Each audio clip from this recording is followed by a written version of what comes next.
Hola, voy a explicar mis puntos del último tema. El primero es la transición, el inicio de la democracia. El 22 de noviembre de 1975, las Cortes proclaman a Juan Carlos I de Borbón como rey de España. Entonces se iniciaba así la transición democrática. Tenemos dos vías, la rupturista, que está compuesta por el PSOE y los partidos comunistas, y la vía reformista, que es el sector aperturista del franquismo. Y aquí destaca Adolfo Suárez. A continuación, la Ley de la Reforma Política de 1976 establecía una soberanía popular, un parlamento bicameral elegido por un sufragio universal y se sometió todo a un referéndum. Después, Adolfo Suárez se ganó la oposición porque legalizó los sindicatos. Y por último, las primeras elecciones democráticas en junio de 1977. El resultado dio la mayoría de la Unión de Centro Democrático, UCD. Y ahora voy a explicar transición, que es la transición segunda parte, que es la consolidación de la democracia. El primer gobierno de la UCD, que va desde 1977 a 1979. Suárez tenía un doble reto, recuperarse de la crisis económica y, y construir una constitución democrática. La crisis fue culpa por un elevado déficit comercial, endeudamiento del Estado, inflación y paro. En 1977 se firmaron los pactos de la Moncloa y se tomaron medidas como moderación salarial, reforma fiscal y mayor gasto social. La Constitución de 1978 se aprobó el 6 de diciembre, tuvo derechos y libertades como la libertad religiosa, un medio ambiente adecuado y una vivienda digna. El Estado tuvo monarquía parlamentaria y ganó poderes judicial, legislativo y ejecutivo.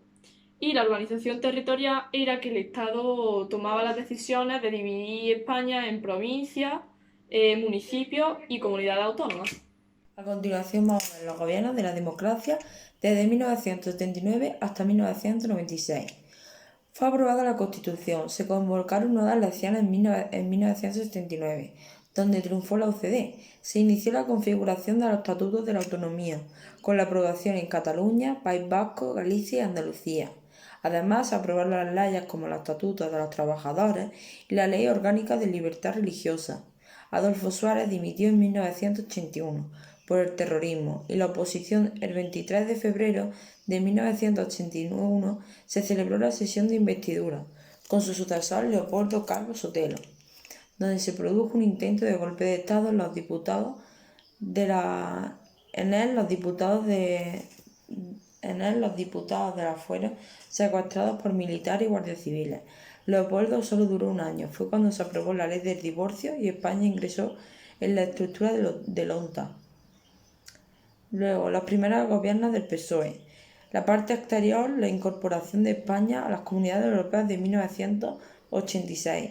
En la interior se reformó el ejército para acabar con el golpismo, se añadieron acuerdos con Francia para luchar contra el terrorismo y aprobaron los restantes estatutos de la autonomía. En la economía se emprendió una reconversión industrial, hizo elevar el paro y se construyeron autovías y las primeras líneas de AVE que llegaba desde Madrid hasta Sevilla. Y luego estaba el ámbito social, que se despenalizó el aborto en ciertos supuestos y se amplió el estatuto de bienestar. Luego tenemos los gobiernos de la democracia, desde 1996 hasta 2011. Los primeros gobiernos del PP. La política exterior, España se integró en la estructura de la ONTA, se acercó a los Estados Unidos, apoyándonos en la guerra de Irak. En la política interior, eliminó el servicio militar obligatorio, intensificó la lucha contra el terrorismo y se opuso al Pacto de Bizarra. La economía se implantó medidas libres, se privaron las empresas estatales para reducir el peso del sector público y se flexibiliza el mercado. Y en el ámbito social se reprodujo los gastos, se aprobó la ley extranjera y se diseñó la LOCE. Luego tenemos la segunda etapa, que fue desde 2004 hasta 2011, donde la política exterior, España se retiró de Irak y de Kosovo, intervienen en misiones y lo que hacen fue intervenir en misiones de paz. La política interior se reforman algunos estatutos, se aprueba la ley de la memoria histórica y se produjo el anuncio por parte de la ETA. La economía tuvo estabilidad hasta 2007, donde adoptaron medidas para enfrentarse con la crisis entre el otro Plan E. Y en el ámbito social se permitió el matrimonio del mismo género, la ley de la dependencia y de la igualdad de género. Y por último vamos con los gobiernos de la democracia de 2011 hasta 2016, que fue la segunda etapa del gobierno del PP, donde la política exterior destaca los conflictos diplomáticos con Reino Unido y las tensas relaciones con Venezuela. La política interior destaca el acceso al trono de Felipe VI, conflictos que eran planeados, la aparición de nuevos partidos, la continuación del proceso para la ETA. La economía adoptó medidas duras donde hubo recortes en la educación, la sanidad y las prestaciones sociales, subió el IRPF y el IVA, y a partir de 2014 el PIB español creció y se inició un descenso en el paro. Por último, en el ámbito social, las crisis y los recursos produce pobreza y desigualdad, y promueve el malestar y numerosas manifestaciones. Población económica y la sociedad.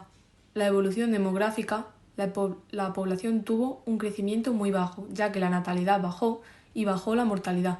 En 2001 y en 2008 se aceleró. En 2015 eran 46,6 millones. La emigración interior y exterior cesó tras la crisis de 1975. La migración en 1995 y 2008 creció por el crecimiento económico de España. La evolución económica. Las actividades agrarias eran muy pocas personas. Se han tecnificado e intensificado y especializado en la venta de productos. En la industria se han producido los trabajos por la reconversión tradicional y moderna. Los servicios aportaron el 70% del empleo y PIB. Los cambios sociales. La sociedad de consumo mejoró el bienestar social al universalizarse servicios básicos como la sanidad, la educación, el desempleo, pensiones y el ocio. La clase media amplió y ha disminuido la desigualdad social, aunque todavía hay problemas de pobreza y exclusión social. Los cambios que hay en hogares son la mujer que ha incorporado al trabajo. Los jóvenes prolongan su permanencia. La edad de casarse se ha alargado. Hay nuevos hogares por personas solas, parejas no casadas y con un solo hijo o hija. España y Andalucía en la UE y en el mundo. El 1 de enero de 1986, después de un duro periodo de negociación, se convirtió en un miembro de pleno derecho. La integración en Europa sirvió para consolidar el reciente sistema democrático. España tuvo que adaptarse a la economía y al estado de bienestar a nivel europeo. Con este fin ha recibido cuantiosos fondos comunitarios que han permitido la mejora de todos los sectores económicos. En la actualidad, España es el segundo estado comunitario por superficie y el 29 por población. En la actualidad, practica numerosas instituciones, como la ONU, OCDE y la OTAN, que colabora con AECID. Y es asignataria de numerosos tratados de acuerdos internacionales. Por su economía, España es una potencia intermedia. En el aspecto social, mantiene una intensa relación, sobre todo con el turismo. Y en el aspecto rural, posee destacadas personalidades y organiza importantes eventos. Los ámbitos geográficos con los que se relaciona España son, además de la UE, el Mediterráneo, también incrementado con sus relaciones con países del Próximo Oriente y de Asia. Se esfuerza por mejorar su imagen en el exterior, con iniciativas como la Marca de España dirigida a mostrar las fortalezas del país en todos los ámbitos.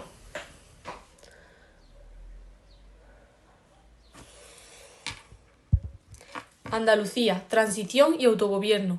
El proceso hacia la autonomía política de Andalucía se inició con la formación de la Asamblea de Parlamentarios, se firmó el Pacto con Antequera y se instituyó la Junta Preautonómica de Andalucía. La Constitución de 1978 se diferencia por dos vías de autonomía. Una es más rápida y la otra es más lenta. Las andaluzas y los andaluces se decidieron por la primera mediante un referéndum. La Junta de Parlamentarios elaboró en Carmona un anteproyecto de Estatuto de Autonomía. En el Estatuto de 1981 se establecieron las señas de identidad de Andalucía y en 2007 se hace la reforma del Estatuto profundizando en el autogobierno. La Junta de Andalucía es la institución a través de la cual se organiza políticamente el autogobierno. El Parlamento representa al pueblo andaluz. Algunas de sus funciones son la potestad legislativa, la elección del presidente o la presidenta de la Junta. La presidencia dirige y coordina la actividad del gobierno. El Consejo de Gobierno es el órgano colegiado que ejerce la dirección política de la comunidad. Los posteriores gobiernos autonómicos han sido todos socialistas y han estado presididos por Rafael Escuredo, José Rodríguez de la Borbolla, Manuel Chávez, José Antonio Griñán y Susana Díaz. Cultura, arte y literatura del tema 12. La literatura buscó acercarse al gran público con temas como el análisis, las fantasías, las aventuras, las mitologías, la autobiografía. Dentro de estas destacan la poesía, la novela y el teatro. La ciencia cuando se inició sufrió una débil inversión, carencia y descoordinación. Desde 1982 ha mejorado, pero muy lentamente. La arquitectura. En la posmoderna destaca Ricardo Bofill. Obras del Teatro Nacional en Cataluña, el Hotel W y la Terminal 1, todas en Barcelona. Rafael Moneo, más representativa, Museo de Arte Romano de Mérida. En la tardomoderna se han realizado obras como la Terminal 4 en Barajas, obras destructivas y edificios de la nueva arquitectura. La escultura destaca Eduardo Chillida, sus composiciones eran abstractas en hierro, el vacío y la superficie rugosa y pulida. Se sitúan en lugares públicos. Y la pintura, a partir de 1970, adoptó el minimalismo, hiperrealismo y el posmodernismo. En la actualidad destacan artistas dentro del arte interactivo de las instalaciones.